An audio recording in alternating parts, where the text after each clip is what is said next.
राजस्थान की सत्ता पर फैसले के बीच सोनिया गांधी पर सबकी नजरें थीं, लेकिन इस बीच कांग्रेस अध्यक्ष पद की लड़ाई हुई और लड़ाई जीती मल्लिकार्जुन खड़गे ने। शशि थरूर को 1000 से ज्यादा की यहां पर कह सकते हैं जितना अंतर उनको चाहिए था जीत का, वहां पर बहुत ज्यादा मार्जिन से जीत हासिल करी थी खड़गे ने।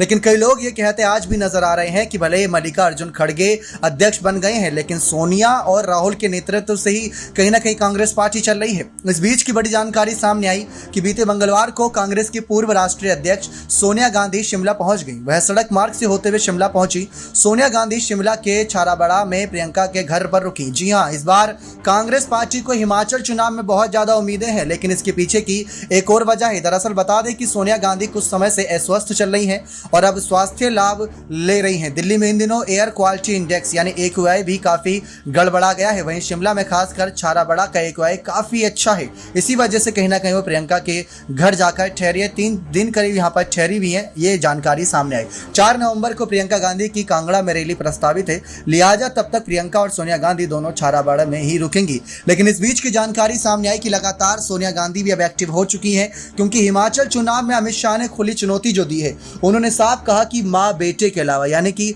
राहुल और सोनिया के अलावा कांग्रेस पार्टी में क्या कोई दिखता है, ये सवाल उठाया गया। और वहीं दूसरी तरफ तारीफ की गई पीएम मोदी के द्वारा अशोक गहलोत की। उन्होंने कहा कि गहलोत पहले भी मुख्यमंत्री थे, हमने साथ मिलकर काम किया था और आज भी मुख्यमंत्री पद पर हैं और आज भी हम साथ मिलकर यहां पर काम करते नजर आ रहे हैं। तो वहीं अमित शाह का बयान और पीएम मोदी का बयान जमीन आसमान अंतर दिखा रहा है कांग्रेस पार्टी के नेतृत्व को लेकर। लेकिन अध्यक्ष खड़गे का ऐसा कोई कड़क फैसला देखने को नहीं मिला। अध्यक्ष की भी यहाँ पर कई सारी बैठकें देखने को मिली, जिन बैठकों में सचिन पायलट भी शामिल हुए, जिन बैठकों में अशोक गहलोत भी शामिल हुए, जिन बैठकों में राहुल गांधी को भी सम्मिलित किया गया था, चाहे कॉन्फ्रेंस के जरिए ही, लेकिन हाँ, राहुल गांधी भी मौजूद थे।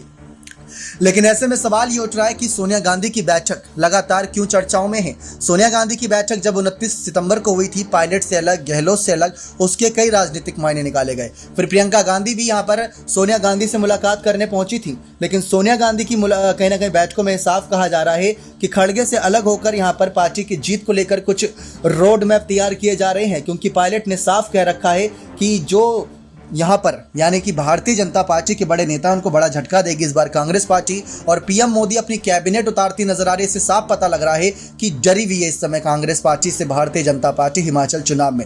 गुजरात चुनाव में गहलोत ने सरगर्मियां बढ़ा रखी हैं, सियासत तेज है, तो वहीं दूसरी तरफ हिमाचल चुनाव में यहाँ पर पायलट और प्रियंका ने काफी ज्यादा सियासत गरमाई हुई है। भूपेश बघेल भी बहुत एक्टिव है। सोनिया गांधी को पहले नंबर पर स्टार प्रचारकों की लिस्ट में रखा गया था, दूसरे पर राहुल गांधी, दूसरे पर मल्लिकार्जुन खड़गे, तीसरे पर राहुल गांधी और चौथे पर प्रियंका गांधी थे हिमाचल चुनाव के लिए।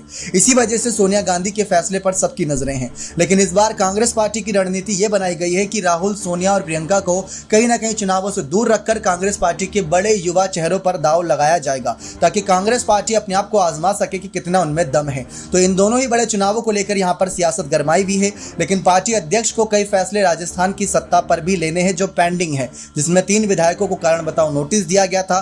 सचिन पायलट के सीएम पद को लेकर सवाल थे, तो वहीं दूसरी तरफ यहां पर सवालात थे इन हालातों को लेकर कि मल्लिकार्जुन खड़गे तो अध्यक्ष बन गए हैं, लेकिन अब सोनिया गांधी का क्या होगा। सोनिया गांधी किस तरीके से आने वाले वक्त में कुछ तगड़े फैसले लेती नजर आएंगी। ये सारी चर्चाएं यहां पर इन सब को लेकर उठती नजर आई थी। लेकिन यहां पर सियासत काफी गरमाई हुई है और इन्हीं सियासी मुद्दों को लेकर सवाल भी यही उठा हुआ है कि आने वाले वक्त में राजनीतिक तौर पर फैसले क्या होते हैं सोनिया गांधी के। क्या वो खड़गे के साथ मिलकर यहां पर फैसले लेंगी, क्योंकि उन्होंने जब अध्यक्ष पद खड़गे को सौंपा था, यानी अध्यक्ष पद की चुनाव जीते थे खड़गे, तो ये बात साफ कही थी कि मानो कितना बोझ उनके कंधे से हल्का हो गया है। ये बात करती नजर आई थी यहाँ पर सोनिया गांधी। अब इसी बात को लेकर सियासत गरमाई भी है कि अगर बोझ सचमुच हल्का हो गया है तो क्या वो राजनीतिक तौर पर एक्टिव होंगी या फिर खड़गे को ही सारी जिम्मेदारी सौंप देंगी। तो बड़ी बैठकों को लेकर यही सवालात है कि प्रियंका के घर गई हैं, तो क्या प्रियंका की जीत का रोड मैप तैयार कर रही हैं या फिर सिर्फ स्वास्थ्य कारणों की वजह से वहां पर रख रखाव हो रहा है उनकी स्वास्थ्य तमाम जानकारियों को लेकर, जो जानकारी अभी तक सामने है। अब देखना दिलचस्प होगा कि आने वाले वक्त में